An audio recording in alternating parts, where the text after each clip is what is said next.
Okay, Jeff.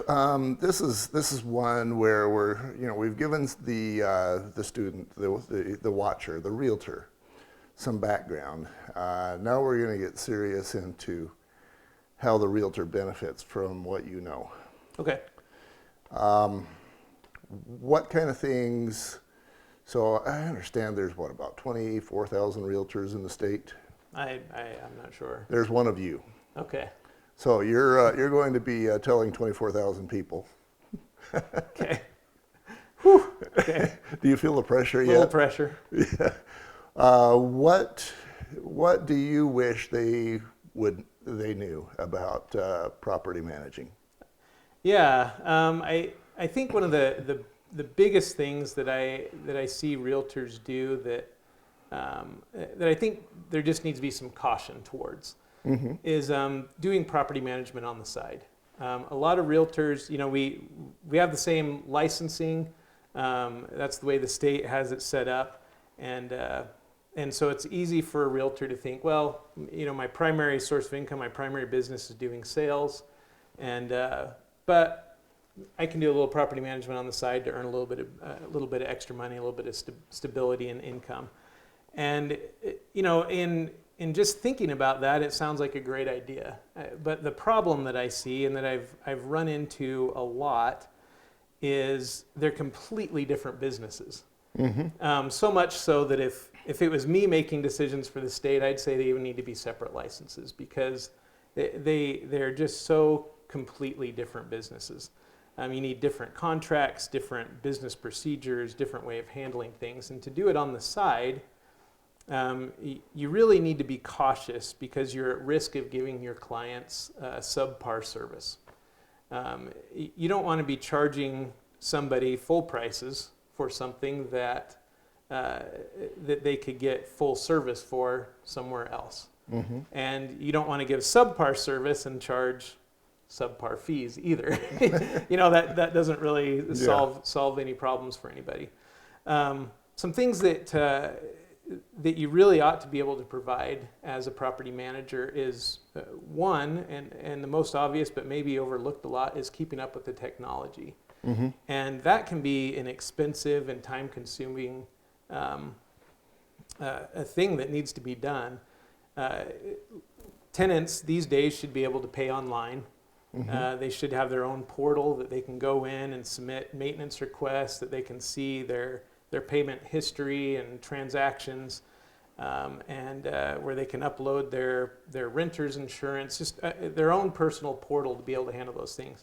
And so should the property owner. They should be able to go in there and see their tax documents, their monthly statements, a copy of their management agreement, and all of the same levels of service where they can send money, and just really accommodating features that technology provides today. And if you're just doing it on the side, that's too difficult to get set up, too expensive to get set up, and then again, you're really not providing what in this day and age your tenants and your customer or your clients, the property owners, should be getting. In addition to that, you need to be able to do thorough screenings on your applications, not just the free sex offender website. There's, that's available to everybody. It's a great resource, but it's certainly not thorough screening of an applicant. So there's criminal background checks of all kinds of crimes, credit reports, and even eviction searches, and for collections, and whether they were evicted from somebody else. And so those are all different resources that, unless you're really in the business of doing it, can be hard to come by and sometimes even expensive to come by. Yeah, I can see where, for example, if you're not on top of your game, you get those guys that were evicted from 6 other places, and your client, the owner, doesn't want them. But if you're not on top of your game, you're going to be like you're going to be that campfire that's attracting all the moths. Right. Because they're going to come to you because you'll accept them. And rather than moths, I should probably say something like rats. Yeah, they're out there. And even your application process in a sense, needs to be a screening process. So, meaning, can they fill out their application properly? Do they provide their pay stubs and picture ID? And if you just don't have set procedures in place to handle these things because you're doing it day in and day out, if you're just handling a handful of properties and a couple times a year you deal with this, then you just kind of deal with it in a half sort of way when it comes up, and you just don't have those resources and even the ability to remember each step. You're like, oh, I did this 6 months ago, and you might miss something that you should have done, or just not be aware of even new fraud techniques that are circulating around and things that people are trying to do. Oh, yeah, that's interesting. Speaking of fraud techniques, and this is almost totally irrelevant, on my website I had that CAPTCHA removed yesterday. This morning I had 4 totally irrelevant messages that were coming to me. So I got to put that CAPTCHA thing back on. But I guess the point of that is that fraud is definitely out there. Yes. What's a good fraud, a recent fraud method that you've run into? Yeah, so I know my attorney has sent out emails to myself and the other management companies that are signed up with them, warning them about a lady that is always going around. They've had to evict her several times from lots of different places. Never with me, luckily, but she always uses different aliases. And is always applying, and when they're evicting her, she's out applying to all these different places, and so then the attorney will send out an email to all the management companies and say, watch out for this person. Here's a list of her aliases. And, oh wow! Yeah. So it's pretty. So how does a person who goes from being Jane Doe to Jean Doe? Presumably she's getting the different ID, but how does she get past the credit report? I think that she's looking for people that aren't doing it. Okay. That's the only thing that makes sense to me, because for myself, they have to provide a social security number that matches a name, that passes a screening, and on top of that is even screened through the attorney's database of past evictions and collections, and so there's no way that they could pass it that I can see if somebody's doing their proper checks. If somebody's doing their job, and so that's, I guess, the thing to consider is if as a realtor you decide, yeah, I'm going to do some property management on the side, you have to realize that because you're not in it wholeheartedly, I should probably use a different term, completely. Yeah. Then you're going to be providing probably a great disservice to your client because you don't know what you're doing. Right. Yeah. And I take that, and I'm not saying there's that it's always wrong. It's something to be cautious about, and in my opinion, if you're going to do it fully. And I take that as medicine for myself. I don't do sales.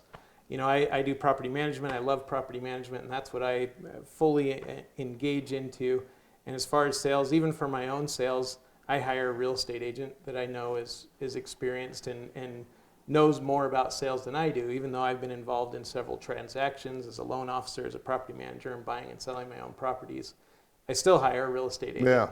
You do it just because you know you, and you're trying to be as honest and ethical as you can. Yeah. Which goes me back to my story of, and I've told you this one before, but of a lady who I met who was a real estate agent, and she was doing property management as a way to gather leads. So basically I think she had a couple of 8-plexes or whatever, 2, 3, 4. And she told me that when that she tried to get these renters when they were going to buy a home to use her, and one of her methods of doing that is to waive fees that normally she would have charged. if they would use her as a realtor. Is that a problem for you? It definitely creates an potential ethical problems. It's something to be very, very cautious of. I think it's the same as when you're helping your client sell their home, and then you're able to represent the buyer. There's nothing legally wrong with it, but you're definitely faced with some ethical dilemmas that you need to be very, very cautious of. Well, because here's my take on it. Because I recorded the Code of Ethics with Stephanie Summers, who is awesome, by the way. One of the things I learned from her is that if you're making money as a realtor, doing commissions, that's great. Everybody does that. No eyebrows raised there.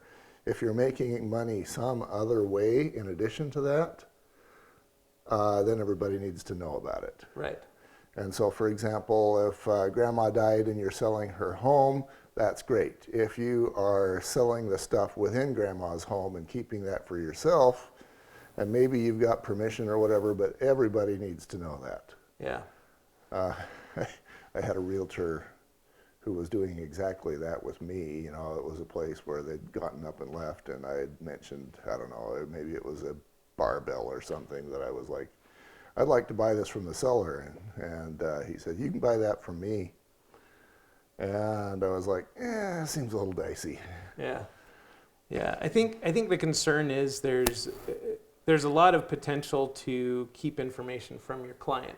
And your client, the property owner, is really who you have fiduciary responsibility to. And I haven't found any way that I can feel good about telling my client I'm basically selling the tenants out from underneath you. Right. It just creates a situation where, is this to the benefit of the client? Of your client. Yeah.